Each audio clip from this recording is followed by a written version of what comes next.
Sekarang, zaman sekarang memang yang sedang viral itu adalah ada oknum habaib yang membangga-banggakan nasabnya kepada Rasulullah. Sekarang saya tanya, kalau seumpama dia itu membangga-banggakan nasabnya kepada Rasulullah, saya tanya dasarnya apa? Kalau seumpama ada yang mengatakan dasarnya Quran, iya ada Quran. Kalau dasarnya hadis, saya tahu hadisnya ada. Tapi dasarnya apa? Ini adalah akibat orang tersebut tidak memahami konteks hadisnya Rasulullah. Ini akibat pemahaman keilmuannya tidak nyambung dengan para ulama. Sanad itu nggak penting matanya saja, tapi yang penting lagi pemahamannya harus nyambung, muttasil. Jangan cuma sanadnya, bukan sekedar qiraatul Qur'annya, tapi fahmul Qur'annya itu harus nyambung dengan para ulama, para kiai dan ulama-ulama salaf. Begitu juga kita belajar hadis, bukan sekedar matanya saja sanadnya nyambung, tapi pemahamannya itu juga harus nyambung. Kalau nggak nyambung repot seperti ini akhirnya. Hadisnya Rasulullah tentang masalah ahlul bait ada. Yang saya itu jurusannya hadis, ada. Itu kasusnya sama juga dengan yang kemarin itu masalah sodakohnya Pak Yusuf Mansur.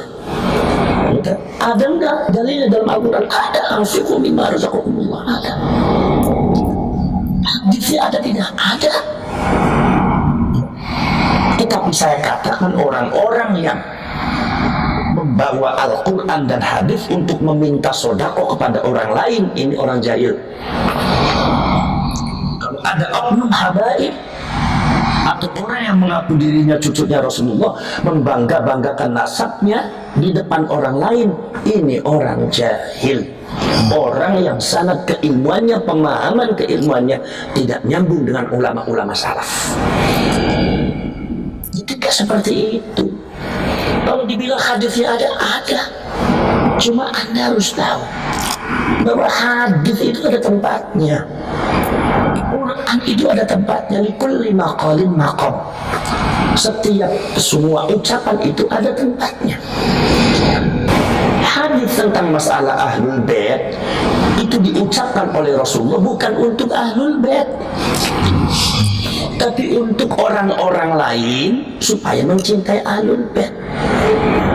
Jadi kalau demikian berarti ahlul bait, apalagi oknum-oknum habaib yang mengaku dirinya cucunya Rasulullah, itu jangan sekali-kali menggunakan hadis ini di depan orang lain, karena ini hadis bukan untuk Anda, ini untuk orang supaya mencintai ahlul bait.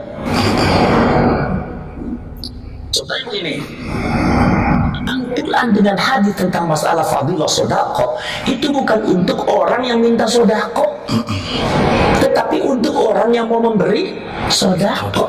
Jadi jangan sekali-kali Anda itu kalau cuma membuat proposal atau ingin dapat sodako dari orang lain, itu kemudian dalilnya Al-Quran dan hadis ini namanya godam orang suruh sodako dengan Al-Quran dan hadis. Inilah orang jahil, orang sesat, orang yang pemahaman dan penalaran keilmuannya tidak muttasil, tidak nyambung dengan para ulama salafus saleh, tidak nyambung. Maka dari itu jangan sampai seperti itu. Jadi jangan sampai ini disalahgunakan orang lain. Maksud dirinya bahwa saya itu kata Rasulullah seperti ini sekarang. Loh, ini hadis bukan untuk Anda. Ini hadis untuk orang supaya mencintai ahlul bait. Apalagi nasab daripada Ba'ali ini lagi dipermasalahkan, ya kan? Masih banyak dipermasalahkan, ya. Nah ini makanya jangan suka seperti itu. Ini bisa-bisa menjatuhkan nilai daripada hadisnya Rasulullah itu sendiri. Nilainya jadi jatuh gara-gara Anda, karena Anda salah menempatkan. Nilai Al-Quran dan hadis tentang sedekah bisa-bisa jatuh gara-gara Anda, karena Anda tidak bisa menempatkan.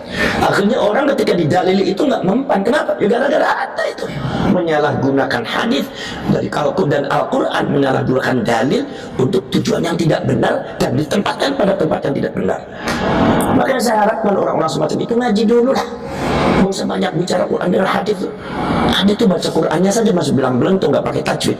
Baca kitabnya saja udah dengan santri saya lebih pintar santri saya. Udah apalagi nahwu sorof dengan balaghah. Ya. Jangan dibilang nahwu sorof itu nggak penting. Penting.